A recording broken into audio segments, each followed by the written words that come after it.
All right, everybody. Thank you all for coming. Welcome. My name is Denise Pinard, and I am a Master Gardener with the Master Gardeners of Monterey and Santa Cruz counties, and a little bit of San Benito right along there too. At least the residents join us in that. And we are here to get our Getting Started with Citrus class going today. And let's get that going.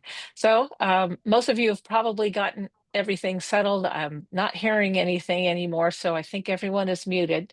And if you could keep it that way, we have quite a few people here in the meeting with us tonight, so it could get pretty chaotic with that.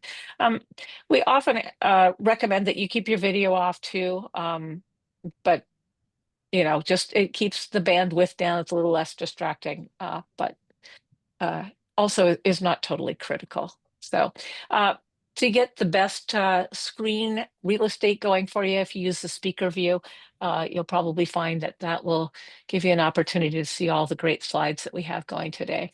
And the chat window is there for us to, of course, chat. And also, please feel free to put any questions in there. As we're going along, we may be able to answer some simple questions for you.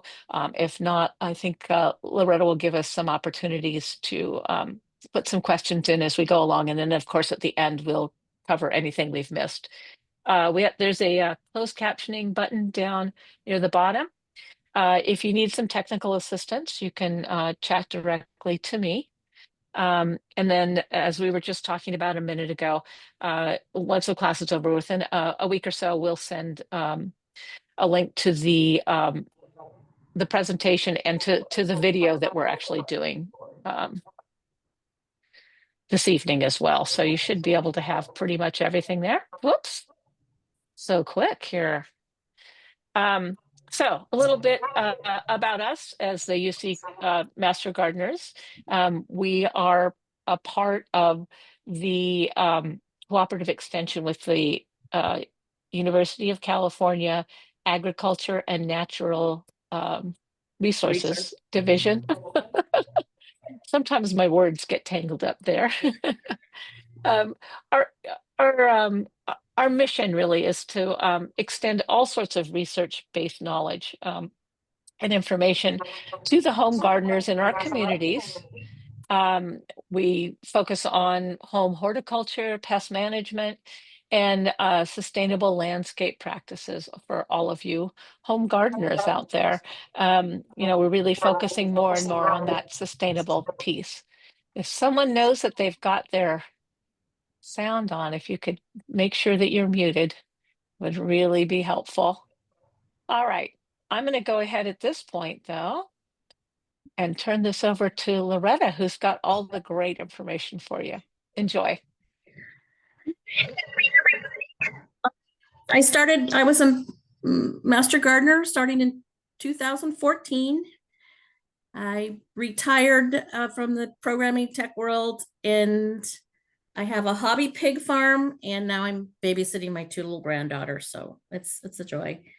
I love to grow edibles. I'm trying to grow lots of different things. Some work out and some don't, but citrus and avocado are kind of like my latest passions. So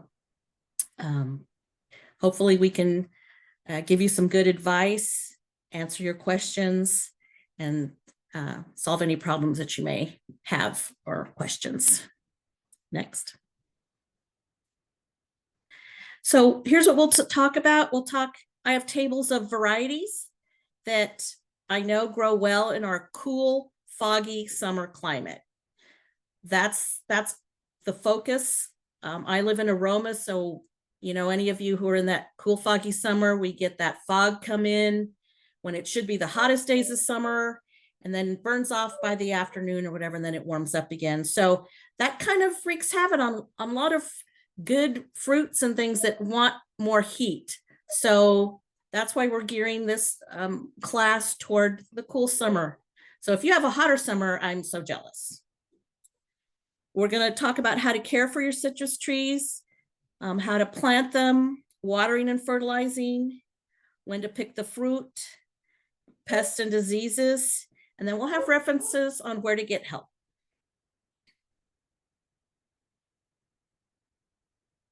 little background that's kind of important to know. Most citrus teas that you are going to buy in nurseries or hardware stores or wherever, they're produced out of two pieces. There's the fruiting part on top. If you look at the little diagram, they call the scion. That's what gives you the fine fruit, the mandarin, the orange, or whatever. And that is grafted onto a rootstock. The rootstock is usually, the majority of them are to make a semi-dwarfing tree, because citrus can be really large, or they have other characteristics. They'll take drought, or pest resistant, or different characteristics for the rootstock. But that's how a commercial tree is made. And it's important to know, because a lot of the problems I see with people in their citrus, their rootstock is taken over the tree, and they're saying, this isn't the orange I bought, it looks like an ugly lemon. Well, that's the rootstock that took over your tree. So just good to note that that's the composition of most commercially purchased citrus trees. Next. Because their origins are in Southeast Asia, which is warm, subtropical, tropical, and basically frost-free, that's where they evolved. So commercial citrus growing regions mimic that. So that's why South Central California and Florida are your big citrus producing areas. But we can be successful with many varieties of citrus in our cool, foggy summer Monterey Bay. So just choose your varieties carefully. One of my big peeves is that in nurseries and big box stores, you'll see varieties that tempt you. And I don't think they should be there, but they are, because maybe that particular grapefruit will never get sweet for you because it wants to grow in the desert summer. So that happens a lot with lots of different varieties of plants and things in the nurseries, because they're there to sell, and they believe the sellers who sell them these trees. So anyway, just know we have some charts and that may help you. Next. So where are you going to put them? Where are you going to plant them? Choose your hottest, sunniest place that your garden can give you. They need at least 6 hours of direct sun, and they can get 10 to 15 feet tall. So plan for that size and a big width. They can be pruned to be smaller, but just note that, in the pruning, you may be cutting off a lot of your fruit bearing capacity. So there are lots of trees that are naturally smaller, and we'll talk about those, and some that are naturally larger. Even when they say they're on a semi-dwarfing rootstock, they can still get big. So keep that in mind. And they can grow in a wide range of soils. I have sandy. I grew up in Riverside, which was orange country, and that soil out there, the groves was clay. It was a harder soil. So as long as it can drain well, they can adapt pretty well. Next. So I have these different tables of varieties. We won't go through them all, but you can look at them later. So maybe one thing I'll talk about is, one of the popular ones here in our area is that Meyer lemon. It's really a cross between a lemon and a Tangelo. That's why it has a little orangey cast to it, but it's more cold hardy and smaller growing naturally than your typical supermarket lemon, which I would call a Eureka. So Meyer is very popular here in our area because of those characteristics. But you can look up at the charts and find lots of different kinds of lemons that are available here, and lemons in general do well. The other thing I'll talk about is, I have a protect below that 32 degrees for frost. That's really when a tree is very, very young. You might buy a little sleeve. It's a very tender leaf little tree. The growth it's been growing in a greenhouse. So that's when it needs the most protection. When your tree, the bigger it gets, the harder it gets to the cold, and it'll protect itself. And maybe a hard frost comes along and it's just the outer leaves that look a little scorched and black, but the tree itself is good. So frost protection is mostly for the younger, more delicate trees. Next. Charts for lime. The one popular one that grows well for us here is this Bear's lime. It's also called a Persian lime or a Tahitian lime. It's really good, juicy, bears heavily.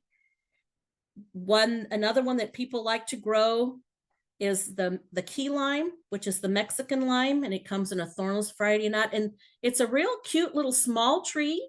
It's one of those suited for pots because of its size, but it's also a lot more frost sensitive than that bears. So if you're going to grow, you've got a key lime tree, find your warmest spot and protect it while it's young for sure, because it's more susceptible to frost damage. Next. Why did I put mandarins first when I'm getting into oranges? Because it seems to me for our cool summer climate, the smaller varieties of citrus fruit taste better. They ripen better for what they are. So, for example, I'd say most of my mandarin trees that I'm growing out here, they're fairly good to excellent. And I can't say that about the big oranges. They're fairly good to kind of bland, depending on the summer. So if you're only going to have one or two citrus trees, I'd recommend if you like a lemon or a lime for all the things you can do with it in cooking and stuff, that'd be great. And get a mandarin rather than shooting for going first to a big orange, because there's so many good ones that are really tasty here. So I believe I have like 2 tables of mandarin oranges you can look at. Next, more mandarins. Next. Okay, then I get into the sweet oranges, what I'm calling the sweet oranges, and I'm including both the navel oranges that have that little belly button at the bottom. That's why they call them navels. Those are the ones that are typically ripe. You see them in the stores at Christmas time or maybe even Thanksgiving, the earlier ripening ones, and they hang on the tree a long time. Another thing to note about our cool summer climate is then when the tag on your tree, citrus, avocado, this is true for, says it ripens in December, add a few months to that. Add a couple months. The orange might be orange looking, but it still tastes a little tart to me at Christmas time. So I let them hang longer and they get better. So, and that is because we don't have those summer heat hours here that really give you a sweeter orange sooner. So these are ones that we know taste pretty good to good. And when your tree is young, the first few fruits, you might think, oh, I didn't get a good one. Give it a few years because they get better as the tree matures. Your fruit tastes better. And also you can have a hotter summer one year and a cooler summer the next. So don't pull out a tree just because you've only had a couple crops and you didn't like them. Give it a chance, and you may be surprised at how good it can get. But will a Monterey Bay navel taste as good as a one grown more inland in the San Joaquin or down south in Riverside? No, those are just so much more bursting with flavor because of that heat that they get. And they get a cool winter that isn't frosty. So both of those are necessary for really good fruit. But these varieties gives you really good fruit. If I don't taste one that my cousin brings me from Chico, I'm happy with the navels I get until I taste that one. And then I know, oh, well, I guess it isn't as rich in flavor as that, but they're still very good. And so enjoy your citrus that we can get tasting good here. So these are varieties, either some that I have or I know from people who are growing them that they're good in our area. So next. These are some little different kind of odds and ends or mixtures of fruits that do well here. Which one is of note?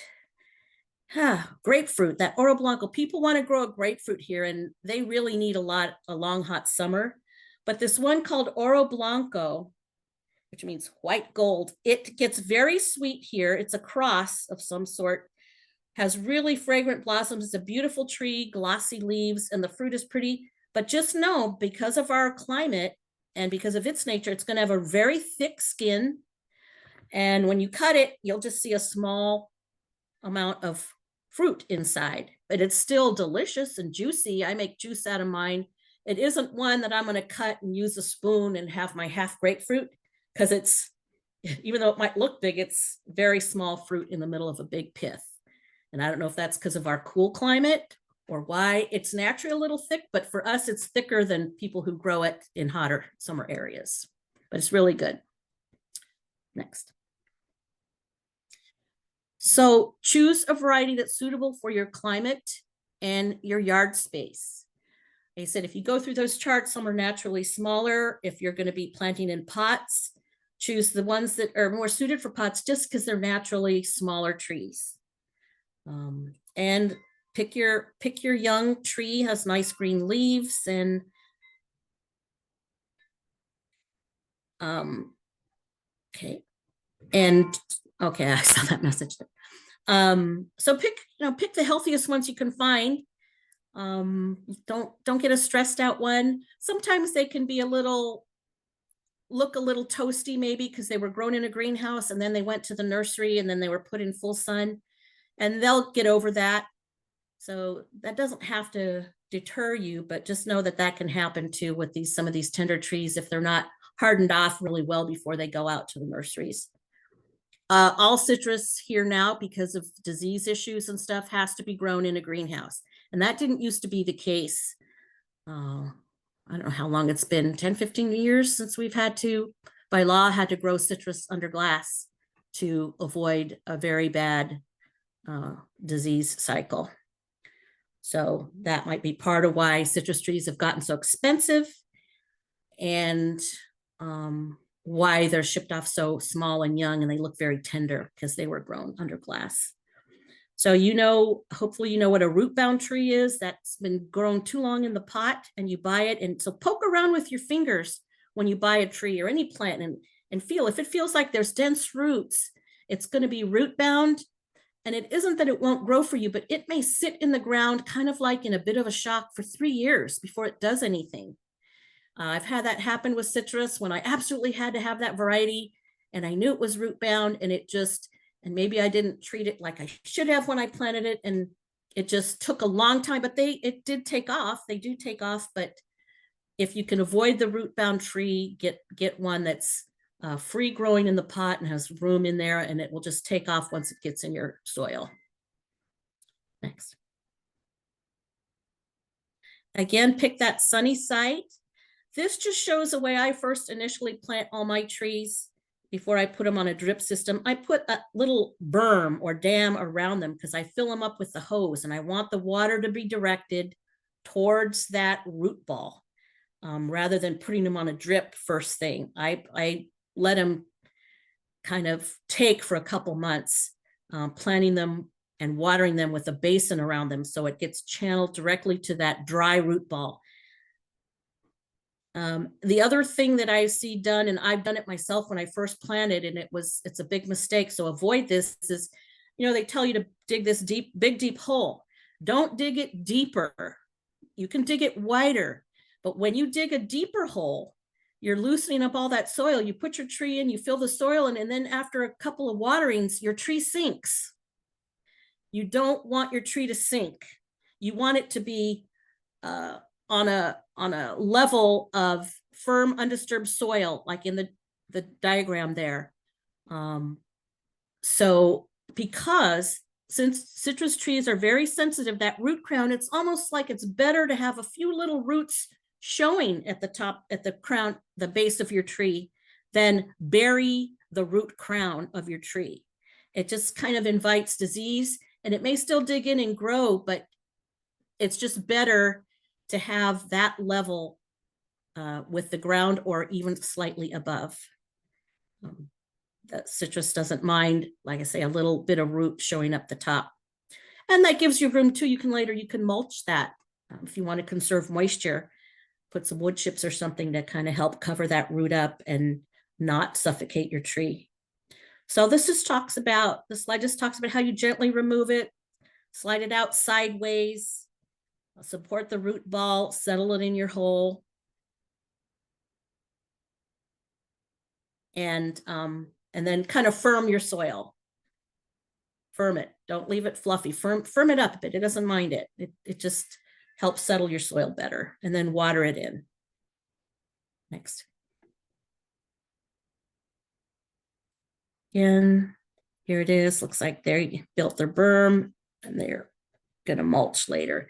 When you plant in a lawn, just be careful as your tree grows, just keep digging that sod out so that the soil underneath the drip line of your tree, which is if you imagine rain falling on your tree and the leaves act like a little umbrella, where's the water going to fall?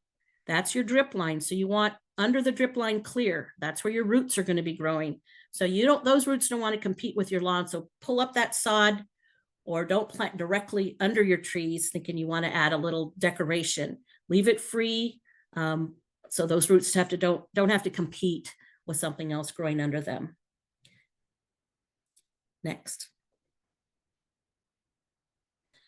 So if you want to plant in a pot, they're beautiful to plant in pots. Just know that as the tree grows, you may have to, and the soil degrades, you may have to replace the planting, replant maybe every 3 years or so, depending on how vigorous your tree gets.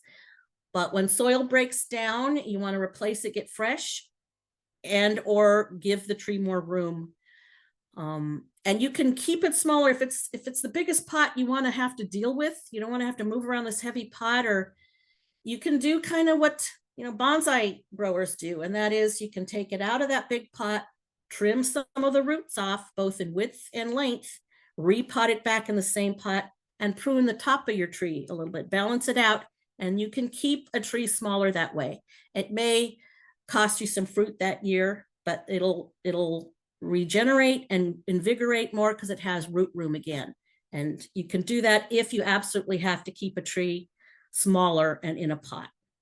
They prefer being in the ground. You'll have a lot more fruit in the ground, but you can get good fruit, and it has a beautiful ornamental value to have a citrus tree in fruit in a pot that you could move around to the nice pretty places in your yard or patio.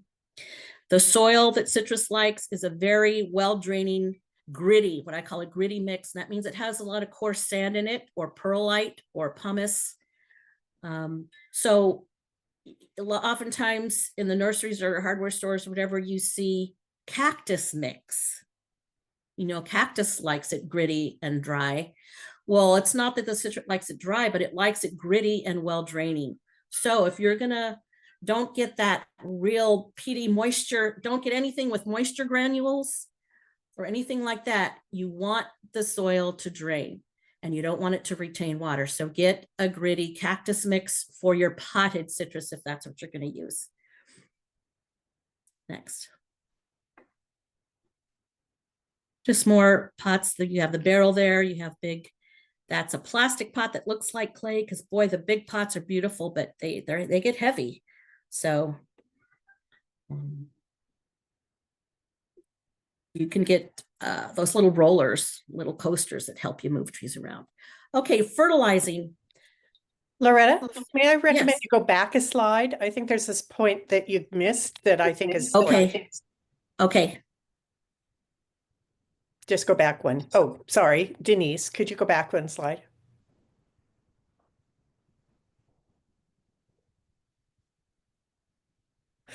Well, the point was about replacing the soil every 3 years. Yes, because it degrades, and you'll see your tree in the pot, you'll see it sink. And it's not that that the soil has settled, it's that it's disappearing. The organic matter in the soil, like the wood chips and sawdust and things like that are in cactus blends or potting mixes, they break down and they disintegrate. And so it just leaves less for your roots to grow in and things. So yes, that's the other reason to repot. It's not just that the roots are growing and the tree is growing, it's also that the soil degrades. And that's for anything you have growing in pots. You've got to replace the soil and repot it, at least I would say every 3 years, just because of that. That happens, and you'll see how much better they grow when you do that. Houseplants, I used to wait years before I repot my houseplants, and the plant showed it. So when you replace the soil, you just have a much happier, better growing, a prettier plant. Thank you. So fertilizers, there's Loretta, would you like to take Sorry, Loretta, excuse me, but would you like to Okay, take some questions on what's come up so sure. far? Okay. Yes. We could, there are a number of questions about varieties. And Hmm. so one is, let's see, the one viewer has an Australian finger lime and a Seville orange. Hmm. Do you have any just comments on those appropriate for our area? The finger lime is going to be, I don't know how long yours has been in the ground. I have one and it's been in a few years and it's just very, very small. They call it micro citrus. If you look at the leaves, yeah, it looks like a citrus leaf, but they're very tiny. The plant itself is small. Don't despair if you don't, you'll see little purpley blossoms start to come out once it's mature enough to bloom. I think mine did after 2 or 3 years. But yours may be sooner if you feed yours more than I fed mine when I initially planted it. They're really interesting. If you have the room, when they ripen, first I didn't see that I had some growing. I thought, oh, this thing is blooming, but I'm not getting any fruit. And then all of a sudden they turned dark and I could see them in those tiny little leaves and they look like a little cat turd. And when they're ripe, you cut them open and it's like this beautiful little lime flavored caviar. Looks like fish eggs or caviar, and they pop in your mouth. So I put some on raw oysters. I don't like them, but my family does, and they just love those little pops of lime juice that they got from the finger lime. So just know it's very tiny. It isn't really big. It would probably do well in a pot because of those factors, and it's tasty. And it's a novelty. If you don't have a lot of room, buy them because you're not going to use all the fruit you get off of it. I don't, now that mine is bearing more. But it's a novelty and they're fun and they're tasty. That sounds The Seville orange, yeah, the Seville orange, are you growing it for marmalade? I think it was Frank. No, Mark. Excuse me, Mark. You growing it for marmalade? You can unmute yourself if you want. Mark? Anyway, that's why Yeah. I have a baby one, and that's why I got mine, because the marmalade just comes out better with what we call a bitter orange. You can't eat a Seville orange raw. You just pucker, and it's sour and bitter. It has that bitter factor. But it makes great marinades. The juice is great for marinades. There's some beautiful Cuban marinades. The mojo that's done with a sour orange juice. That's what they use. And your definitive English marmalade is made with the peel and the pits from a Seville or a bitter orange. And the blossoms just are very fragrant too. That's one thing about citrus. If you like fragrant blossoms, they're incomparable for fragrance. Okay, and how about a blood orange up in the San Lorenzo Valley, like Ben Lomond? So lots of sun in the summer. Yes, well, maybe. you don't have the cool summer like I do. Because of the cool summer, I was recommended to get a Moro blood orange. And here's what I found with it. It seems to not color up all that well for me because of my fog, but they hang long on the tree. So my first harvest, I let them hang there and I kind of forgot about them. I didn't go pick them. And when I did pick them, they were kind of shriveled up looking on the outside. But inside, I saw that beautiful dark color. It had that beautiful raspberry flavor. I was bragging. I juiced it and took a picture and posted it because I was so proud of my blood orange juice. So they will get tasty and good. Again, when it's young, protect it. But I used Moro. There's Sanguinelli and Tarocco. Where you're at, you have hotter summers, so you may be able to get sweet fruit out of the other ones, but just note that they can hang a long time and you might not see the color in the skin, but the flesh was colored. And that orange that faced the sun on the inside, it had more color on that side. But when I juiced it, it was beautiful. Great. And okay, how about a couple of planting questions? Like, do you have to, you say keep it out of the wind, but if you do have a citrus in a windy spot, can you protect it from that wind in some ways? If you can put up a hard shield, put up some sort of mural or something, because I know I used to work at the garden company in Santa Cruz, and we had coastal customers really trying hard to grow citrus, and that wind, it blows the leaves off, and they can't keep up with the growth to grow new leaves because of the winds, the ocean winds. But so yes, if you can protect it from the wind, either with some sort of and this is throughout its growth, even when it gets big, you may be able to take that windbreak away, but that side of your tree will always look kind of scruffy. Maybe another plant.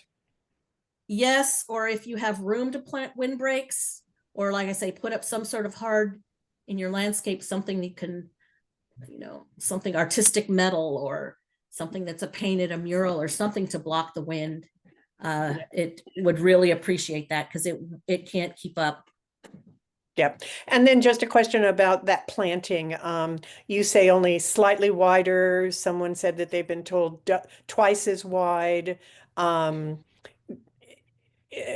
doesn't hurt. Yeah, you can grow wider. You can go twice as wide if you want. Just know that just the depth is a problem, because I've been there and I had to kind of try to unbury and pull my tree up, and it recovered, but it was in shock for a while because I did that. So don't go deeper. And when you do go wide, be careful about how you amend your soil. It's a general planting rule, not just with citrus, but with lots of fruit trees.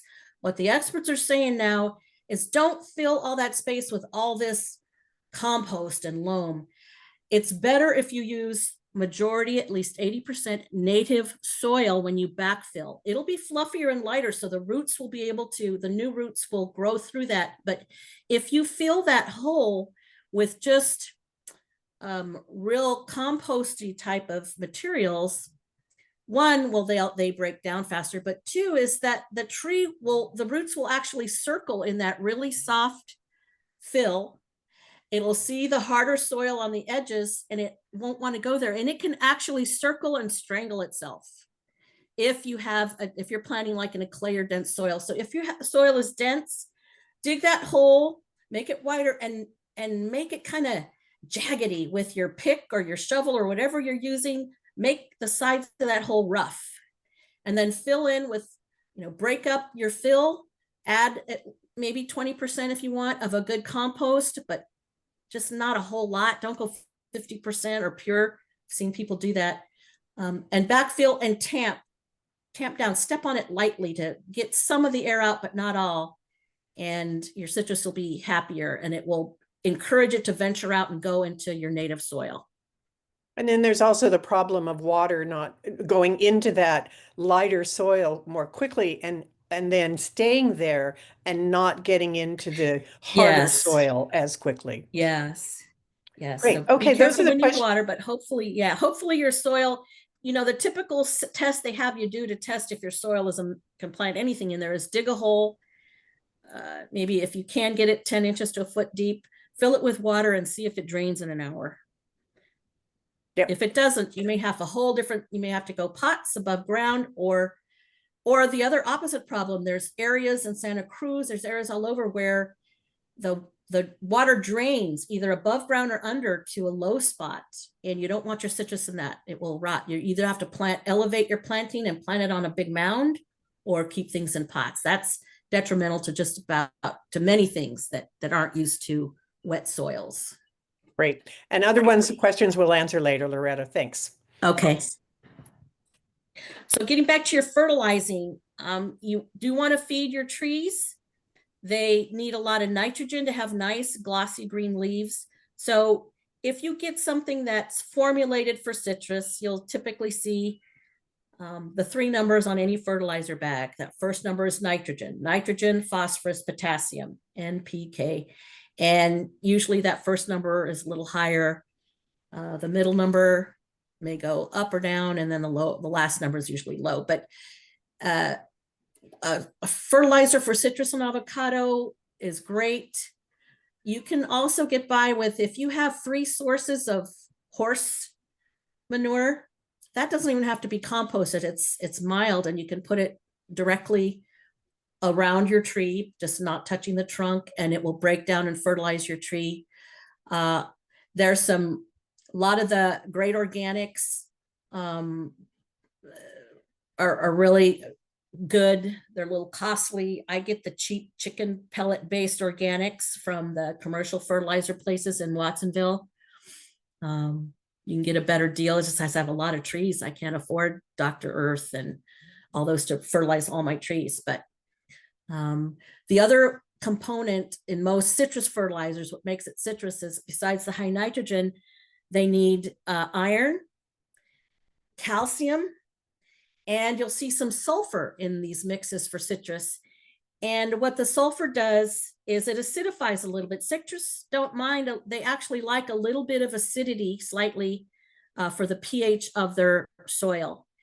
So you'll see that in citrus blends. And if you don't have a citrus blend, if you just use a general fertilizer, you may notice your tree might still look deficient. Sometimes just adding a little sulfur to another soil acidifier will bring the pH down and make your fertilizer and your tree happier because it starts working in where it could benefit from the nitrogen and the iron in that fertilizer.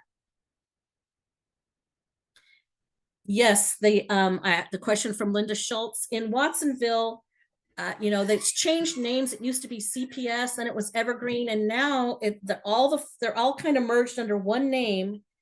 Let me look at. I'll look it up at the end of the presentation. It was Boyer, and now it's something else, and I always forget the name because I used to buy from it when it was CPS and then Boyer, and I forget the third name it's transferred to. But you can get a 40-pound sack of organic fertilizer. The values are 442. It's called True, and it's based on composted chicken manure. For a 40-pound sack, you can get for between $10 and $11. So that's when something's almost 4 pounds for $1. That's my kind of deal for fertilizers if I have to buy them. So they have other kinds. That Sustain is really good. It's a little more expensive. It's but still not as expensive as one you're going to buy in a big box store or nursery. Not that they aren't good. I worked in nursery. I love my nursery, but if you have a lot of trees to fertilize, you might want to go with something that's just more affordable for you. So the big sacks that, and I'll look up the name for you and tell you at the end. Okay. Okay. Watering. I always use the fingers for my house plants and things in pots and newly planted trees outside. Because sometimes it's hard to know just by looking that the tree needs water. But when you poke your finger in there and, below an inch below the soil, it's still kind of dry, then water that little tree. Don't short it. You can do more harm than good by watering too little when they're just in their first growing phases and they're trying to get the roots out there growing in your soil. So potted, everything in pots, but regardless of what it is, it's going to take more water, more in the summer, more frequently in the summer, and more fertilizer because it just washes out so quickly. So if you want a really nice looking potted citrus tree, just remember it's going to need more water and fertilizer than if it was in the ground to look good and give you fruit. Typical I would look at the fertilizer you're buying. They usually talk about how many times to fertilize, and I cut that in half. I take what the instructions tell me for frequency and cut it in half. I follow the instructions for the quantity, and they usually tell you based on the size of your trunk, the inch diameter of the trunk of your tree, use X cups of this fertilizer. And it depends on the fertilizer because all fertilizers have different strength values. So you need to follow the directions on the back of your fertilizer bag for how much it says to use of that fertilizer based on the size of your tree or shrub. And typically citrus, you want to fertilize spring. Now for the next couple months, fertilize. The ground is starting to warm up. When the soil is really cold in winter, you're getting that soil washed out with the fertilizers washing out with the rain, and you're not getting the benefits of that because the tree is kind of in a semi-dormant state. And all the microbes that help the roots process that fertilizer, they're not working very good in cold soil either. So don't waste your fertilizer by fertilizing in the winter. fertilize at least spring, summer, and fall, and then let your tree rest and see if that gives you a good amount of fruit. It should. I sometimes only get one fertilizing in or two, but spring is a good important one to do so that you can get those green leaves growing for the growing season and blossoms. And Jade, I think that was the answer to your question about how much to fertilize. Great. Yeah, it really depends on the concentration. If you get a chemical fertilizer, you use a lot less because those numbers are high, like 16, 16, 16. So it's going to be a lot less of that fertilizer. So follow the directions on the bag. An organic fertilizer, the numbers are typically lower, so you will use higher volume of it. Okay. And they give you the instructions on the back of the bag for how much to use. Do you see Carol's question about fertilizing, where to fertilize? Drip line further in? From the drip line in. Yep. So what you're saying, Carol, around that. Oh, that's the root zone. And just kind of scratch it in a little bit. Watch it if you have dogs. They love my chicken pellets. So scratch it in and water it in and expect them to try to eat some. But you can tell when they come in and you smell their breath. Like, oh, you've been eating my fertilizer. As long as we're in fertilizers, someone asked the question about iron now, that there was some questions about heavy metal problems. Have you heard that, or using heavy iron? metal problems typically, I didn't know it really related to iron. Well, it depends. Some of our well waters and our waters, I'm on a well, my water has iron in it because I can tell by the red stains in my toilet. So I'm always using Barkeeper's Friend and Lime Away to try to get the rust stains off my porcelain. But it depends on your water. But citrus trees. So the first thing, if you notice a chlorotic experience of this tree, the leaves are looking veiny and kind of pale. If you use a general purpose citrus fertilizer, it has a good balance. You're not going to overdo anything by using it. You can go out and take your soil and have it tested. If you want to go through that process, I'm not sure how much it costs. I know there's soil testing places in Watsonville because that's a big ag area. And you can find out what your soil's deficient in and go from there. And some people only give their tree nitrogen. Maybe they have enough iron and calcium and other things in their soil and they only want to get good leaf growth. So you can do that too. But I'd start off with a general purpose if you're new to citrus and trees and things. And so you know that everything's there. So you're not confronted with some other deficiency so early in your citrus tree growing experience. I think once the tree's growing a little while and you get more comfortable with what a healthy tree looks like, then you can go off and maybe only give it what you think it needs that year. Maybe it only needs nitrogen or something like that. Okay, why don't you go ahead and there's lots of other questions, but we'll get to them. Okay, next. So you're really only going to prune that citrus tree to balance it out and to keep it to the size you need it to be. If you plant it a little too close to a wall or to the house, well, maybe that side of your tree is going to be pruned because you've got to get air behind there. You don't want, the air has to flow through this tree or you're going to invite diseases and pests. So you're going to prune for that. But if you have a big space and a big yard, you're going to rarely prune unless it just gets too out of hand and you got to make it smaller. Something like a lemon, those Eureka lemons, the supermarket lemon. I have one and it's so huge. It's just such a big growing tree that I've had my husband take a chainsaw to it and cut it in half. I said, I can't reach the fruit. I'm trying to use a picker. It's like, cut it in half. And then it just sprouted out and grew. And it was a manageable size for another few years till it's ready for another chainsaw. So pruning they're pretty vigorous. You don't have to, you can cut it back the way you want it. You don't have to prune to a cane or a joint or a bud like you do for stone fruits, like you do for roses. It kind of sprouts out from just about anywhere on the wood, on the branches or the trunks. So just know that was citrus. So keep it in balance and let it have airflow and it should be very happy. But we did, Ah, Loretta, we did have a question about pruning. So is it true, like for other fruit trees, you should prune for dead branches, you should prune for airflow in the middle, so overlapping branches come out. And if you're trying to reduce the size, maybe not reduce it much more than about a third in size, would you say? Or do you think that's half? true for stone fruits and peaches and things like that, because, you know, if you do cut it back more drastic, you're not going to get any fruit the next year because of the way they bloom. Like peaches, for example, you're only cutting a third away because you get your fruit on that wood that grew the year before. Apples are a little different. The palm fruits, they grow on a spur. So you can prune back pretty heavily and still get fruit because you can see where the spurs are.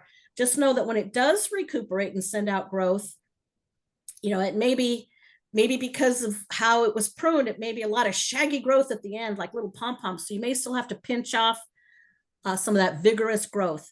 With citrus, um, I've just seen when I've had to prune, it's because I've had leggy branches come out and over and kind of hang. So I've shortened them, and maybe the tree didn't look that great for a while.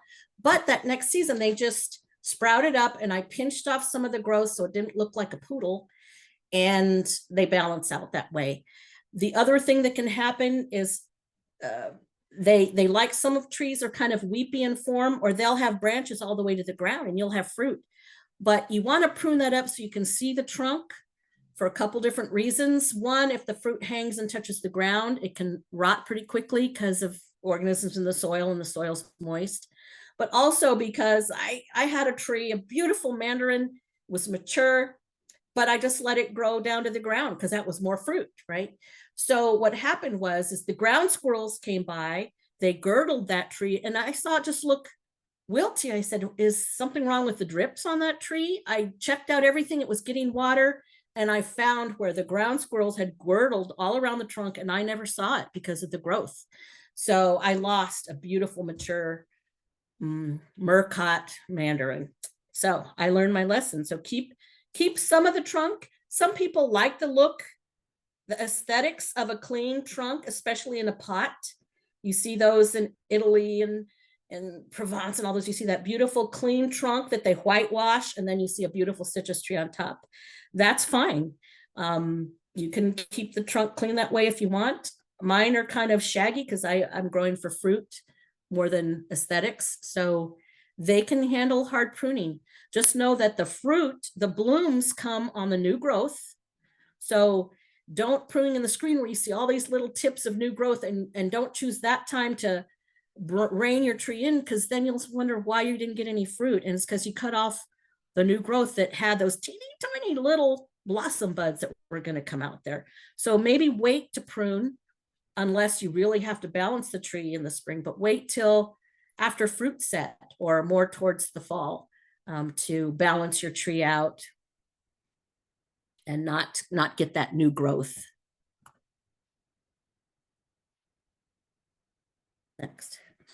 Protecting from frost. So those little young trees that with the tender growth, there's multiple ways people use to protect their trees from frost. And this goes is true for other types of trees, sensitive trees too, like avocados and stuff. Is you see that white cloth, it's called rime. I see it called frost cloth. Nurseries sell it by the bolt or by the folded package. And it helps a lot. Some people who are really may get that cold spell if you're in the mountains and you know that 30-degree or 25 to 30-degree temp is coming, they'll go as far as putting in those, whether they C4s or C5, the old-fashioned Christmas lights that actually get warm because they're not LED. They're the little screw-in bulb.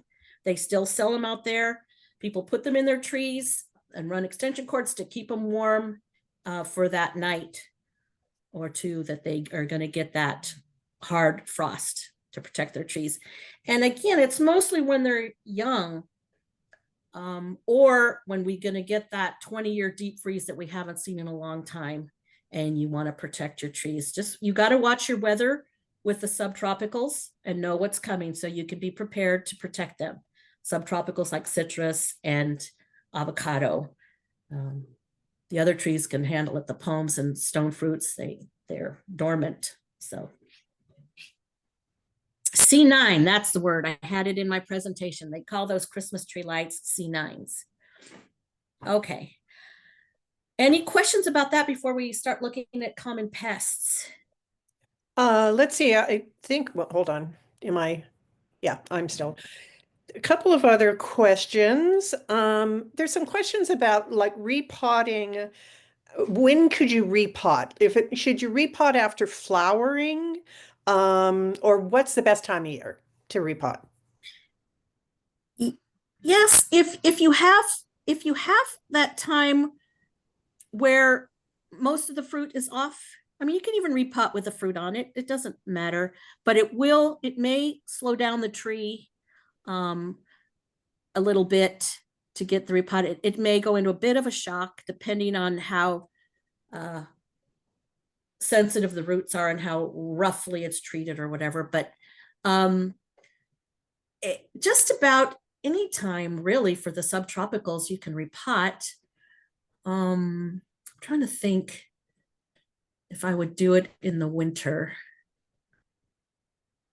Maybe spring would be it's good. kind of dormant. Yeah, it's kind of dormant anyway. Winter to spring is fine. And just before it starts really bursting with growth in the spring might be good. Yeah, they're pretty tough. As like I say, as long as they're not shocked too badly. And I'll talk about some things later that really can shock your tree that people do that I did with my first ones because I got this little tree and it had blossoms and it had fruit. That can set your tree back because it's young, it's not established its roots, but it's going to put all its energy into ripening the fruit that it has on it. And after that fruit is done, that tree, whether it's in the pot or in the ground, it'll just sit there for 2-3 years. It'll just sit there and you don't know, but it's trying to establish its roots. And then all of a sudden it takes off and you're fertilizing it and you're saying, what's wrong with my tree? You're beating yourself on the head for not caring for the tree. And it just really was the fact that it put too much into ripening fruit before its roots were ready and established in the soil. So it took a while to recover, but all mine have that I have done that with.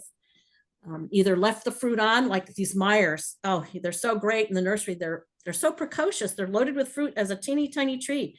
But putting it in the ground or in a pot, you've got to cut that fruit off.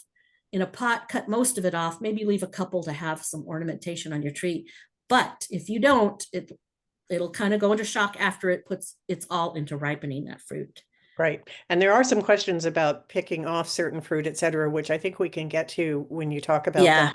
But okay. what about planting a tree where a magnolia was before? Is there any concern about, what was in the ground before in the location that you're planting? Well, I'd say if it's something that was Phytophthora or it had those mushrooms growing out of it, Jesus. I wouldn't put it in an area where you knew that what killed the tree was a fungal disease. But other than that, if it's the same family, so they say don't put where there was a citrus there before, maybe change it up. But a magnolia, I'm trying to think if some magnolias are evergreen, some aren't, but they're still not citrus family. So I would say that should be fine. Mm-hmm. Yeah. Okay. And how about planting things in a potted lemon in the same pot, decorative? Might it be geraniums or something else? What do you recommend about that? Oh, if something else had been growing in there, start with new No, soil. actually, I mean at the same time. So you plant the lemon in the pot, and then there's a lot of room And you put some it. flowers around there. I see people do that. I think it takes energy away from that newly planted little tree. It takes food and stuff away. It's pretty, but I wouldn't do it. Competition. Because I see it take away from the tree. If you do do it, you can try this experiment. Just make sure you overfeed a little bit. Those and make it an annual, not a perennial, an annual that's just going to have its season of bloom and then it's gone. Yep. Right. Yep. So and just feed that, give the citrus its food, and that annual in a pot to keep blooming and look gorgeous. It'll need fertilizer just about every month. So give it a little bit for your flowers too. And just so you know that you're not taking anything away from the tree. And I think it should be fine as long as you don't overcrowd it. A light scattering of annuals would be pretty, I think. Yep. And now's a pretty good time to plant citrus, isn't it? You see them in the Now all the nurseries, the discount houses, everybody's getting them in right now. So it's a good time to plant now. Just watch it because some of our areas maybe are past our frost-free zone. Some of in the mountains are not. You can still have frosts, through March, maybe even sometimes into April. I'm not sure where some of you are planting, but be careful about and protect that tree. But yeah, now's the time to plant. But you can plant them any time, really. Just know that when you do it in the winter, don't expect it to just take off. It's just going to sit there because it is winter. Yeah. So the Great. soils, like I say, the soil and temps are cold. In pots, that root mass is even colder than in the soil. So they may take longer to wake up being in a pot, or no, not longer to wake up. They may wake up sooner. Depends if that pot's in the sun or not. So they may get going before your in-ground trees do, because it takes longer for an in-ground soil to warm up, but they hold on to their warmth longer in the fall going into winter. So. Okay, let's hear about pests. Okay, citrus trees, they can get a lot of nasty things. The biggest ones that I see are these aphids. You'll see black aphids, green aphids, brown aphids growing, and you'll see the little dead little white flecks, the dead skeletons of aphids growing on the tree. And they suck both aphids, and the one below is that cottony scale. Some of it's white, some are brown, and some looks like a little barnacle. Those all suck the fluids out of your tree, and then the stem will just dry up and fall off. And over time, they can do harm to the tree. So I'm the one, I'm not squeamish. I just run my fingers and I squish those yucky, fuzzy things, and then I wash with soapy water. What happens usually in conjunction with these things, here's the cycle you see. You see these moisture sucking insects like the aphids and the scales. They suck the sugars. They're carb suckers. So they suck the sugars out of the stems and the leaves. And then you'll see black sooty mold growing, because then they pee, their exudes, I don't know if it's pee, their exudes are kind of sugary and high carbs. So then fungus loves sugar. So then you'll see black fungus growing on the tree. And it's usually in conjunction with one of these carb sucking pests. And then you'll see ants.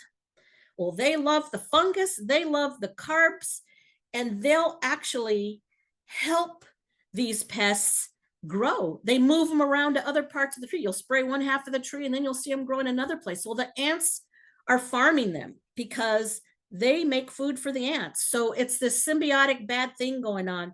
So whenever you see pests like this, look for ants, look for sooty mold, and treat for the ants. I usually use those boric acid baits around the base of the tree. The ants eat it and they carry it to the nest, and it usually controls them for a while. So treat for ants and then treat for the insects. Scrub that sooty mold off, because you can put a pesticide to kill it, but it doesn't leave the tree. The same thing with some of these cottony scales will die when you spray them with something because they're soft bodied. But there's other insects that look like a little barnacle, and that scale, it stays stuck to the tree, and you say, I sprayed, but it's still there, and you spray again and you spray again. It's dead. So don't be afraid to use your fingernail and flick it off. And if it just flicks off the tree, it's dry. If it's juicy under there, it's still alive. So spray it. So don't overdose a tree on pesticides when it looks like it has something that's just there because it was a good sticky little scale. So we can go to the next pest. This is common to that first window. You'll see squiggly lines in the leaf. It's called a leaf miner, and it's actually in between the layers of the leaf. So spraying it once they're in there doesn't kill them. And it doesn't kill your tree in general. They're just a few unsightly leaves. I pluck them off and dispose of them. Don't compost them. Boric acid just attracts more. I'm answering Monica's question about living on ant mega colony. Try something else. The other thing that can be effective that they make for ants is there's these little crumbles, and it's spinosad. It's that same chemical that's in an organic spray called Captain Jack's. It's an insecticide, and they mix the spinosad with something that'll attract the ants, some kind of sugar or fat or something, and it's little granules. Try that. I use that when I get ants coming in the house. When the torrents of rain are coming, I start seeing them come in. They come in somehow through into the bathroom and come through little holes they make in the grout. And there they are, and they're on the trail of the tub. So I put a little of those granules. I tell everybody this isn't dirt, it's ant bait, and they're gone in a week. They eat it, they take it to the nest, and they're gone. So you can try something like that for the ants. If the boric acid, usually, I don't know how they're making more, because usually what they do is they take it to the nest, because it's basically boric acid mixed with something sweet, sugar, or a carbohydrate of some sort. And they take it to the nests and feed it. Everybody eats it. And typically boric acid, boron is good to kill those things, but if not, try something else. It might be more effective for you. Something Loretta, with the spinosad. Yes. have you ever used some kind of copper or something like that around the base of the tree, around the trunk? Not for insects. Copper is a fungicide. Be careful with the copper. It is a very effective, and they put it in sprays for stone fruits and peaches to get rid of the leaf curl. But copper is more as a fungicide. It's a fungal I'm killer. thinking of like copper tape or some kind of tape that you put on the base of the trunk. That stops slugs and snails from going up. Not it's ants. That I don't know that what I've seen with ants, they'll make chains with their body. I've put little moats around my bee boxes and stuff. And then I go find, they sacrifice themselves. They make these chains with their bodies so the other ants can crawl over. And so it may be effective. Try it. And you may not even, try it and see. It isn't the copper so much that's repelling them, it's because it's slick. I've seen people effective with doing that sticky stuff. That's Yeah, you're right. Get the name of it. It's kind of like pine tar, pine Tanglefoot. Tanglefoot. Thank you. And it's messy to put on, and it collects dust, and then it doesn't work. And that's where I've seen ants make a chain over it, but it does help for a while. Keep the ants out. But yeah, those ants will spread the disease. They're not eating your citrus. They're there to farm the insects that give them carbohydrates and fungus to eat. And that's where you'll see the pictures of the sooty mold and the ants on that last page. And so read through those boxes and you'll see how that vicious cycle works. And it's not just citrus that it happens on. I've seen that same thing on other trees with the that have some sort of a sweet sap to them. The sucking insects will get there, then the ants and the sooty mold. So there's another question before you go on to diseases. Okay. About chewed leaves that are chewed, possibly slugs or snails. Do you see that? A little bit. I see snails a lot in my trees. They love to just roost in the citrus trees. I'll see them out there in the evening, and I'll just pick them off and crush them. I have a very one of my sons, wants to live off the fat of the land, and he'll collect them and he'll purge them in cornmeal and he'll eat them. Supposedly if you have ducks or chickens, they'll eat them. But some years I'm inundated with snails, and then you do see the damage, the slugs and snails. And so I sprinkle a little bit of that Sluggo Plus. I keep Sluggo Plus around because in my veggie garden, I get a lot of earwigs eating seedlings, and Sluggo Plus, when it gets eaten, it'll also kill earwigs, but it also gets your snails. So it's just an iron compound that kills them. So it isn't as toxic as some of these others, like Corey's snail killer and stuff, that have something that ends with an aldehyde on it. I don't know what it is. I'm not a chemist, but I keep with as natural, as organic as I can get. But so I keep Sluggo Plus around for that. And the other thing is, you might see on your citrus, if it looks like a really round kind of cut in the leaf, that's not a slug or snail. It's like a leaf cutter bee. And usually it's not, or even a grasshopper. Grasshoppers can be devastating. I leave the bees alone because we just need more native bees in our world. So I leave them alone. But if you know and you see it's a grasshopper, if you can catch it and just squish it. If you have a plague of grasshoppers, then you have to get something to spray on the leaves that'll kill them when they eat it. Like something with a Captain Jack's or a pyrethrin. No, pyrethrins have to be contact kill. Something a little stronger for the grasshoppers, and we could look that up and get as as minimally toxic as you can to take care of the pest you have. Loretta, this year, for the first time, I had rats getting to my lemon. And I could tell because they were taking off some whole leaves, etc. So I set some rat traps. I haven't caught them yet, but it's just another issue within this category. Yeah, a few good years of rain and the rodent population booms. Gophers, rats, mice. I have animals and livestock, so I have feed all over the place. So I always have rat issues. So I put out traps, and I have dogs. My new little dog I got, I said, you have to earn your keep. He's a little house lap dog, but I got a little terrier that was bred for ratting, and he does his duty. I was so amazed. I praised him so much when he got his first one.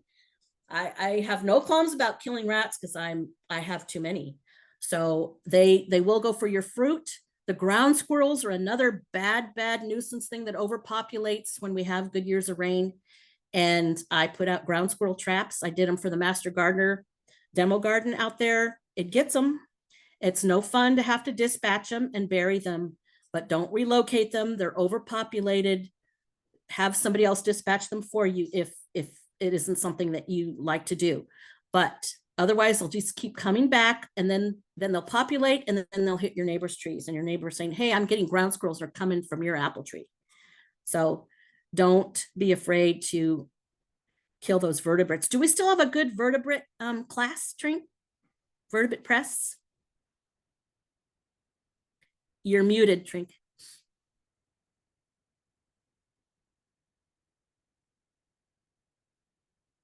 I think you're still muted, Trink. I can't hear you. I was just saying that we don't have a full vertebrate class this year. We will be doing one on just gophers, but it'll come back again. We just are in between presenters, so we'll find. Great. But just know that, yeah, the vertebrate rodent pests are prevalent because of all the rain, and they bring disease too. So don't be afraid to put out effective traps. Even there's those big black rat traps. I forget what's called, something black plastic. You put a little peanut butter in there. That's the ones I put around my on the outside of my chicken coop, and I get them that way because they eat the eggs and the feed. They can climb up. They're amazing climbers, and they can get up even when I try to pull feed up off the ground. But they will eat your fruit. Yeah. I'd recommend anyone who's having that problem, if we're not giving a class on it, go look at UCANR's website about pest control, and they have a lot of good information there, traps to use, etc. We had another question about an insect, a small black iridescent bead-like insect on the lemon. Anything you can think of? It sounds like a little beetle. I've seen those yeah. before. I probably used to know the name. I don't know that those little tiny ones are all that, if they make tiny holes and things, but they're not gonna hurt your tree or it might not look as pretty, but you only want to really treat with chemicals and harsh things when it's really you're doing it to save your tree. Yep. Or save your crop of some sort. So you only want to go as far as you need to keep a healthy tree. And those little iridescent beetles, I've seen them, but never too heavily populated. One time I found a little clutch and I thought maybe it was a little nest. Yeah. They never. Again, I always recommend finding out what the insect is before you spray for it, because you could just make it worse. Or there could be beneficials out there that'll take control of it. So again, UC IPM website has a really great section where you can identify the plant and then identify what's getting eaten, leaves, branches, whatever, what the damage is. And then it'll tell you what are the possible pests that you could be dealing with. And if it's this pest, do this. If it's this pest, do this. Maybe Denise, you could look that up and put it in the chat for people. So, yeah. Okay. Unfortunately, because I'm running the slides, I can't look it up. Okay. No, I will then. Okay. No problem. I'll do it. Yep. Sorry. I'll be talking. Also, But we also have our hotline specifically that goes to, our Monterey and Santa Cruz gardeners. So there'll be the link for that will be up later in the slides here. So you can always contact us and send us a picture and things of what you've got going and can give you an answer. So here's some of the common nutrient deficiencies that you see with citrus, either in pots or in the ground, and you see them right now is because we're just coming out of winter. And like I said, the majority of the rootstocks that the citrus is grafted onto, they're kind of semi-dormant in the winter. And so they're not pushing growth anyway. Plus the soil's cold. So that microbial activity is less. So it's very common for your citrus trees to look kind of not too pretty right now. So when it warms up, like the treatments say, when the soil is warm, so once things start getting warmer, you can start fertilizing. And just know if you use organics, they take longer to break down and become effective. And that's true for in the ground or in a pot. Then they take longer to become effective than a chemical fertilizer or a liquid fertilizer. I always keep a jug of fish emulsion around. If a tree is young and it's looking particularly chlorotic, I mix some of that up and spread it, dump it on the leaves and around the soil, because the leaves can absorb a certain amount of nutrient. Not a whole lot. You can't just totally fertilize this by leaf, but it helps the leaves green up a little faster to use a liquid, a good faster acting liquid like a fish emulsion. So I always keep a jug of that around. Or another one that I've used that's good too, that they have it for a good price at that same fertilizer place, is called AgroThrive. It's local. It's made down south in Salinas or Gonzales or something. And it's also a liquid, and it doesn't smell fishy. So that's a good one to use. I use it on my garden plant, veggies and things like that. If I want a quicker fix. So, but your organics or your other fertilizers will start working. And sometimes if it's just like that first treatment, that first nutrient, nitrogen, the biggest symptom, that's easy to recognize because older leaves turn yellow, but you'll see new growth and it's green because it's drawing the nutrient out of the old leaf so that it can build a new leaf, grow a new leaf. So that's easy to recognize as it needs some nitrogen. And then when you start seeing veiny looks on the leaf, it's more mineral related, like it needs iron or zinc or something. So, and in the treatment areas, it talks about what you can put on for that to treat it.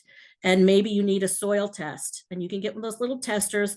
If you have very alkaline soil, you have a lot of caliche or limestone in your soil may be on the alkaline side, and you may benefit your tree a lot just by giving it some acidity like soil sulfur or aluminum sulfate per the package directions, and get that in, and it'll lightly change the pH enough so your tree can make use of the iron that's in the soil to green up.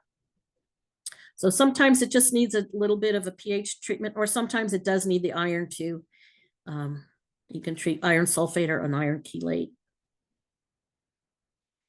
Zinc is kind of rare, but you do see a modeling like that sometimes. If, like, especially when the viewer who talked about there was an existing tree there, that area might be kind of deficient because there was a mature tree there. So just know that it may have taken things out of the soil that your citrus wants. So just know you may have to feed it up a little more and put a little more mineral nutrient in it too, to get it to thrive. Next. More nutrients, again, magnesium, it's kind of rare, but you can treat with the cheap home fix for magnesium deficiency is a little Epsom salt in water, because that's magnesium. Just be careful. I see it overdosed, overused, because it's something in your home cupboard and it's cheap for plants and roses and things. It is a salt, and you don't want to over salt your soils. Then you could get salt toxicity. So just, if the symptom shows that it's a magnesium deficiency, then give it a little Epsom salt. Otherwise, don't treat it. But you do see it in some citrus fertilizers, palm fertilizers. You'll see manganese and stuff, but it's rare. I don't know if I've ever seen that manganese in my soils, but next. Remember I talked about how citrus is all grown in greenhouse now? It's because of this disease, and they just call it HLB. It's Huang Long Bing, came from Asia, and there's no recovery at this point, and it's slow to act. It hits the tree, you get a weird mottled looking, it's not a mineral deficiency mottling, it's a weird cloudiness to the leaves.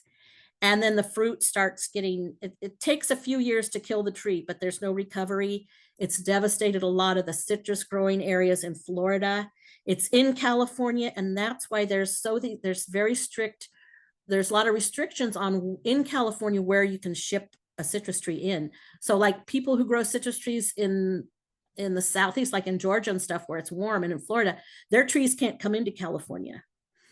And so you got to be careful. People want to graft and they want to take a snippet from somebody's grandma's mandarin and graft it onto their existing mandarin to have that variety.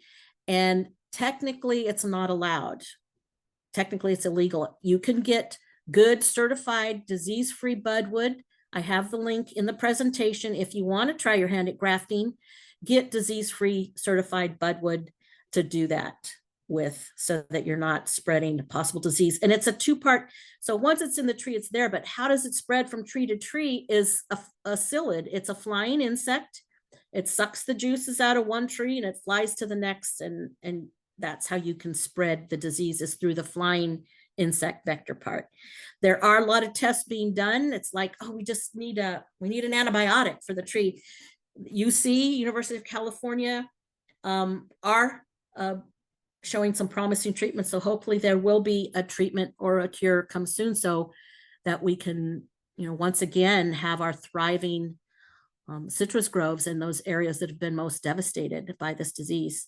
So just watch for it, be careful. And I believe you can send leaves in if you suspect, to have it tested to see if it was Huang Long Bing. But like I say, it has to be pretty cloudy. And sometimes you'll see a little cloud like that from a new tree you buy, and people, because I used to see something similar on the young nursery trees at work. And what it was, we called the grower, and he said, no, they sprayed, it was in a greenhouse, they sprayed with something, and the water droplets kind of magnify light. So it's like you had this water droplet type of pale pattern on the leaf, and it was from a spraying. It wasn't a disease. So there are some symptoms that be a little misleading, but this is on an established tree. It has to catch it from that fly, and then it might take a couple years before it even manifests the mottling to the leaves, but it's in there. And that's why you don't want to graft from an existing tree, because it could have it, just not be showing it yet. So be careful with that. Loretta, I think this is a good topic that if anybody ever thinks they might have it, send some pictures to our Master Gardener helpline, because we stay in touch with the egg people, and so far it hasn't appeared in our area. We want to keep it that way. Yeah, because they'll probably have you destroy the tree, burn it or something, or have it burnt, whatever, if it's identified. Yeah. If it's identified. Yeah. Next.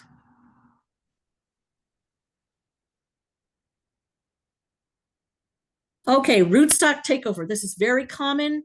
I look at a lot of people's trees and they say, oh, it's pollinating with my lemon. Oh, it's, they have all these different reasons for why they're getting this ugly fruit, or why their orange never gets sweet, or reasons like that. And what's really happened is the rootstock has taken over. So you got to be careful. I even see them in the nurseries. I'm a pincher, so I always go around. I pinch the little sprouts that are coming below the graft line, because I don't want some potential buyer to buy this tree thinking, oh, there's this brand new growth growing out, and then like so vigorous and green. It's kind of thorny, but it isn't the good fruit. It's from the rootstock. And the two common ones are the ones you see here. You see that ugly lemon. You can eat them. It tastes like a regular lemon. It's just ugly. It's not bitter, but you can use the juice and the rind. But it's I forget what it's called, a ponderosa lemon. Sometimes it's bigger and it's this Cuban shaddock. that was an older rootstock, but it's a common one used for lemons, that first top one. And then the bottom one is widely used for oranges and mandarins and limes for semi-dwarfing, because it's this trifoliate orange. The fruit itself on that trifoliate orange is seedy, and it's one of those bitter, sour oranges. Even though it turns orange, it doesn't get sweet, and no amount of fertilizer is going to sweeten it. I have people ask me, if I fertilize it, will my oranges get sweet? And I have them send me a picture. I said, that is the rootstock orange from a trifoliate orange. You can tell by that leaves of three pattern growing on it that it took over the tree. And sometimes they can cut that away and their little tree, the grafted part, is still there.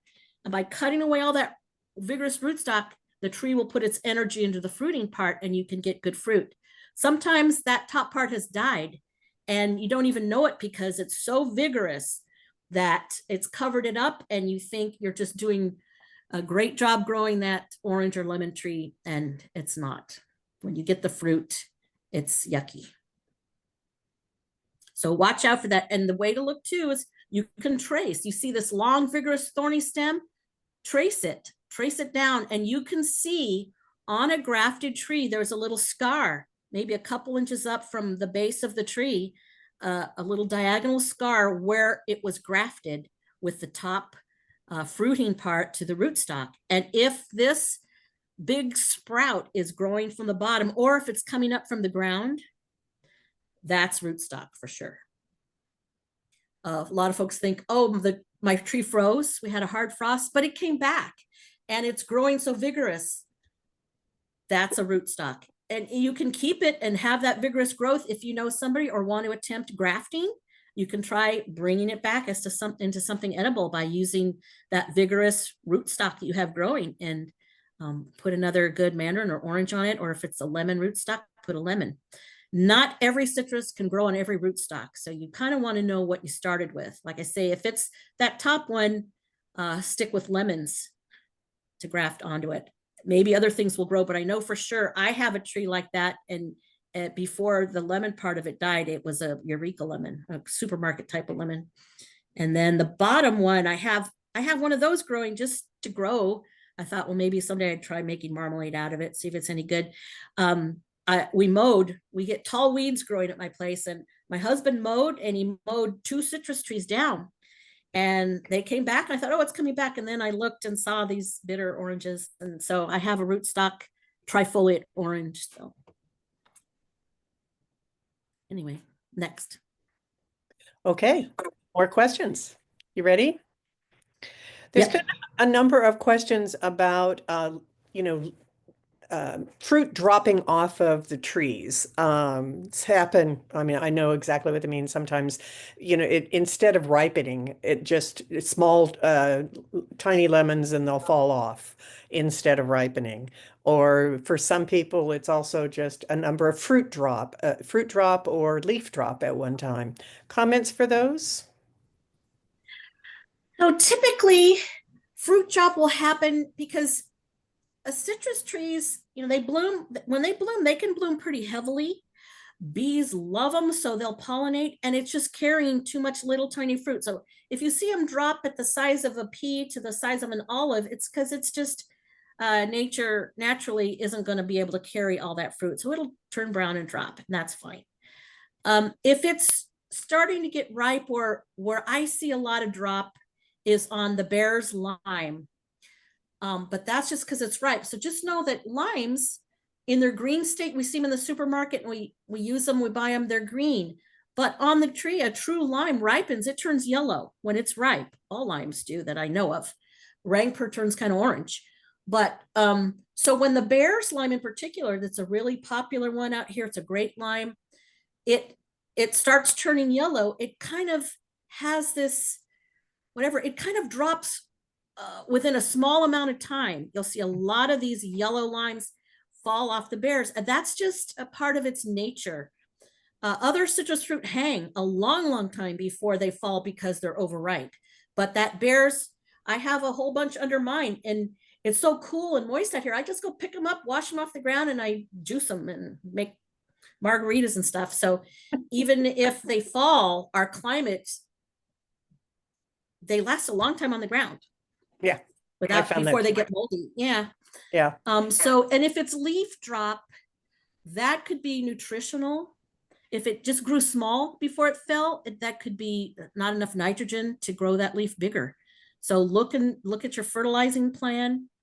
I'm trying to think if there's other, sometimes when it gets cold, but the symptom for that, if it gets frosty, you'll see a burned edge typically before the leaf drops, and then the leaf turns yellow, it falls off. It's because it froze. Or that whole little tiny new twig, sometimes on a tree, the outer twigs you'll see brown, and the leaves fall off of them. It's because they froze, so they're frostburnt. So just cut them off to where it's green. And do you think if you have a fruit that's heavy with little tiny oranges, is it a good idea to take some off? Yes.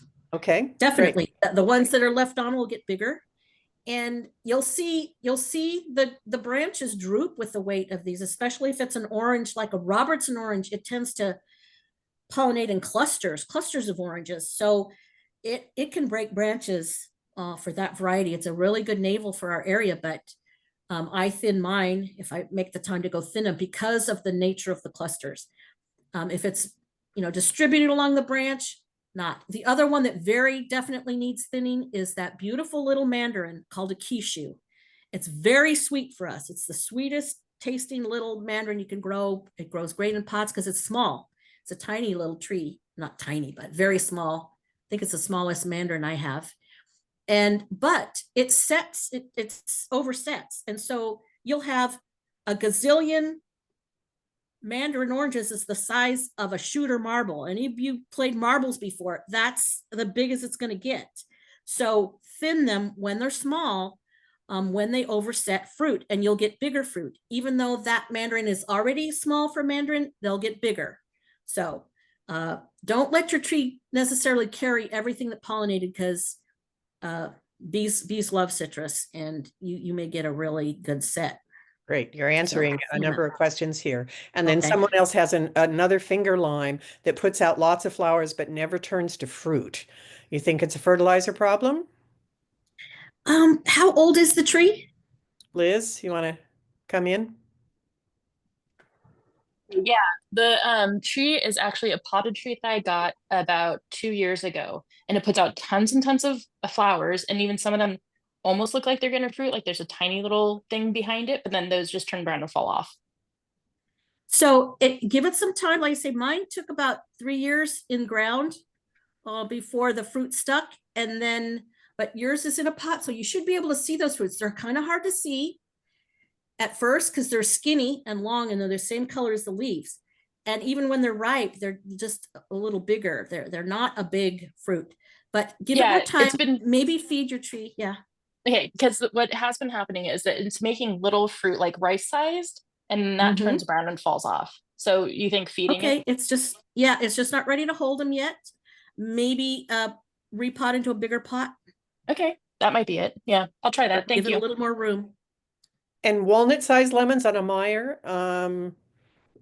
It sounds like it might have Meyers tend to overset. Are they getting ripe and they're walnut sized? Are they turning yellow and then a little orangey? Or are they falling off green? Yes, they are. They are completely ripe. They're yellow. Okay. Thin them when they're smaller. Is it a pot or in ground? In ground. So like I say, it's a small tree. Yeah, it's just it was just planted this spring. Okay. Oh, this spring. Should you pull them off? I would. Pull them off. I would maybe leave just one or two. I try not to tell people cold turkey, cut them all off, but that's a typical thing to happen with a Meyer because they come as a tiny tree set with a lot of fruit. And people plant it, they have the fruit weeping on this little tree. It's beautiful, but then after in your case, they're falling off small because the tree just doesn't have the capacity to ripen them. It'll ripe all that it can, but it's going to put a lot of energy into even ripening those small ones. And then it will just sit there for 2 years doing nothing. So I would thin the fruit off, just leave one or two and feed it up. And so you can get a good root established this growing season. Okay, so what is the usual time to harvest Meyer lemons when they're mature? You know, if you need a lemon in your lemon tree, they're still kind of green, you pick them, you get good for a recipe or for a margarita or something. It's tart juice. You can use them green. They'll turn yellow. You can pick them yellow, and then they'll turn orange, and they actually get a little sweeter when the skin turns a little orange. It's because it's a cross. It's not a true lemon. So you could pick it any time when you pick it and cut it open, and when it has juice, the little vesicles in the fruit, like in this picture, those little vesicles are juicy. That means it's and taste it. It can go great in your recipes, your lemonades, your vodka tonic, or whatever, and you're good to go. So citrus is very forgiving if you for the tart fruit to pick it early if that's what you have and you need it. But they can also hang a good long time. My Meyers hang in this cool summer climate, and then the new spring blossoms are on there, and I still have old fruit on it because they're orange, but they're still viable. They're not dried out because of my cool, moist summer. Okay. If you have let a me- drier climate, it may not hang as long, but experiment and see how long they hang, because even a shriveled up citrus can still, shriveled on the outside, it can still be really good inside Uh-huh. and edible and Yeah, juicy. I've tried one of them and they, Okay, tasty. let's move on to some other questions. And because we are running out of time, I know it's getting late for Okay. people. But someone has asked the question about a Smith red orange planted in 2019, and it was covered, this year it was covered with fruit, but they all dropped before ripening. I think we touched on this, maybe more fertilizer, would you suggest?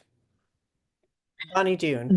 That could be a possibility. I've never grown the Smith red. I think it's a Valencia orange, like a Valencia type, with the red inside.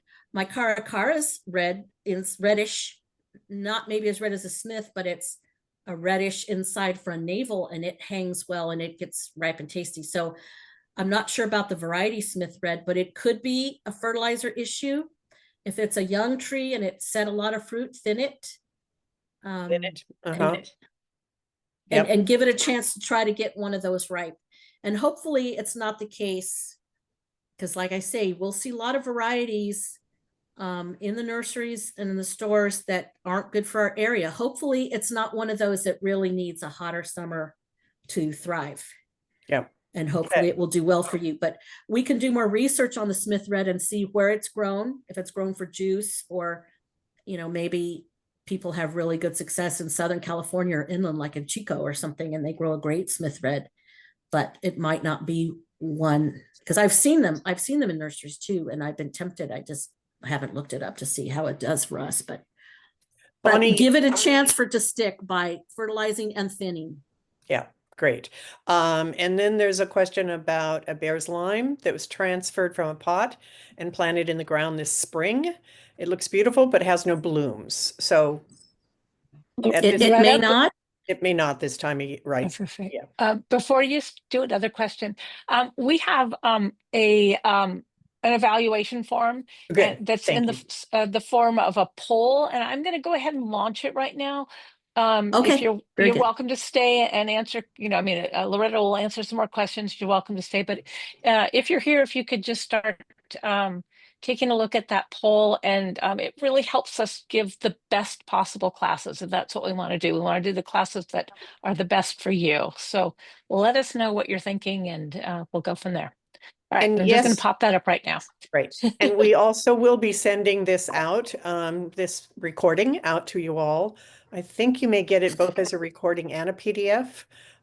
So, please, so somebody asked that, so be sure of that too. Lots of information, I know. And then also you can always contact our Master Gardener hotline. And further down in this, we can go ahead and scroll down, Denise, when you have a minute, to future classes, just so you know about those too. We're starting a new vegetable class for about 5 classes throughout the summer, planning and preparing, and then additional classes, planting, caring for the. So if you're new to vegetable gardening or relatively new, you might find our whole series there very fun. Okay, let's see. Any other questions that There's also some references at the end of the presentation for Ah. other websites, the UC website. A local grower here in Watsonville, Four Winds Growers, they grow citrus and they have some maybe varieties you can't find in the nurseries. It's mail order, even though they're so close, you can't go pick them up. But the other thing about them is even if they don't have it in stock, you can put your email address there and they'll email you when it is in stock and you just get on right away and buy it. Because I've gotten some rare ones from them that I couldn't find in the nurseries that way. So you can do that. Their link is in there. They're you a can good see some local of these grower. questions now, Loretta, if you want to try them towards the end. Okay. Is it Okay. worth buying a mature Meyer to harvest more? See, again, here's the thing. You're buying this mature Meyer, you're going to put it in the ground, and with all this fruit, it's beautiful, but just know that you might not, after you harvest that first crop, you may not get a harvest for a couple years because it didn't put its energy into rooting into the soil. But you pay more money. You can pay 150 bucks for a beautiful 15-gallon citrus loaded with fruit, and they're gorgeous. They're already grown. If you don't want to take the time to grow it from a little stick, the little ones grow faster if they're not root bound. They just take off and grow faster. The bigger ones have to establish because they've been in a pot all their lives and they've been fed really well to get them to fruit that way in the pot. And then you put them in the ground and they kind of don't put the roots out. So is it worth it? You have to ask yourself, do I want the aesthetics of a tree? Is it in a pretty area of your yard where you want to see a tree with fruit for an event, or just for you like it, the look of it, and you want to see it that way? Just know that it may not, blossom the next year or the year after that. To blossom, you have to see new growth coming out of the tips. And then you study that new growth and eventually see, oh, I see little tiny BBs on it. It's not just leaves, it has blossoms on it. So the tree has to be well rooted and it has to be fed to be able to get the new growth that has the blooms in the tips. Which leads to a question from Christina that she has a Handabuda or citron. 2 years in, it's staying small. She's pulling off the fruit, but does she just have to be patient? And again, I guess the question would be, Christina, are you seeing new growth at that tree? You're saying it's staying small. So till you get that new growth. Yeah, without new growth, you won't get block flowers. Okay. The variety of mandarin that you said was the sweetest, Loretta was asked again. Oh, the little quichou. It's very good. For a while you were seeing them, and then, well, COVID came along, you weren't seeing hardly anything except some of the basics, lemons, limes, and basic oranges. But you're seeing them more now. I think I got mine from Four Winds Growers. It's very tiny. It's a small tree, but the fruit, like I say, if you don't thin it, it won't get any bigger than an inch in diameter. But I pick them. My little granddaughter comes out there and she just points. I peel these tiny little oranges and I peel a whole bowl full so we can get enough, but they're very sweet. Kishu, Kishu.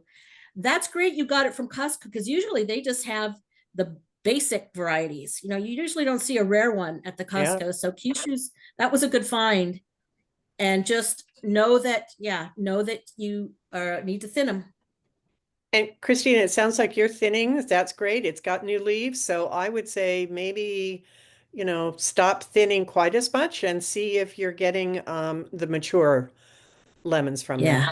Mm-hmm. Okay, very old line. Meyer developed what she believes is red scale on the rind of the fruit. I wonder if that's more like a rust. Is it in a real moist area or not getting a lot of air circulation? Lynn, what are that's to some of you. the other characters? Kind of shady? Is it anything like that where it's planted? Lynn, you want to come on? She's not coming on, so you could unmute Lynn if you do. So, Okay. Oh, she doesn't have a mic. It's very oh, sorry, sunny. Lynn. Yeah, there you go. It's very sunny. So, Um, huh. I think there is a scale that might, uh, you can try, an organic spray early on when you first start seeing the scale form and see first with your thumbnail, see if it scrapes off. If it's a scale insect, it should scrape off. Something like rust doesn't really, that rust pustule, it kind of is growing in the skin. So it isn't something that really scrapes off. The other thing is it may not harm the fruit at all if it's a rust. You don't want to have it take over your tree, of course. But if it's an insect, try scraping it off and do a little testing to see if it's if something that so you know what to treat for. Okay. And do you see the question, best mandarin if you'd like a bit sour? If you like sour, you can pick them before they ripen. So another thing in our climate, the fruit turns orange before it's really sweet. So you can, if you like a more tartar mandarin, pick it when it just turns orange. Quiches, I'm so anxious for the quiches. I was eating them in, they were still, well, January, still tartish, February, still tartish. Now I'm picking them and they're what I would call sweet. So in my climate, you can pick a mandarin when it turns orange. Just taste it, and it could be the tartness you like. They get sweeter the longer they hang on the tree. So for some of the fruit I have, like, which mandarin is it? Well, the blood orange I leave long, long, long. Navels I leave long, long, long. um, let's see, what have I got out there? It's the next one to be able to eat. Oh, some of the fun mandarins are like the ones that they use for cuties, and it's Oh, called right. it's in my list. Satsuma?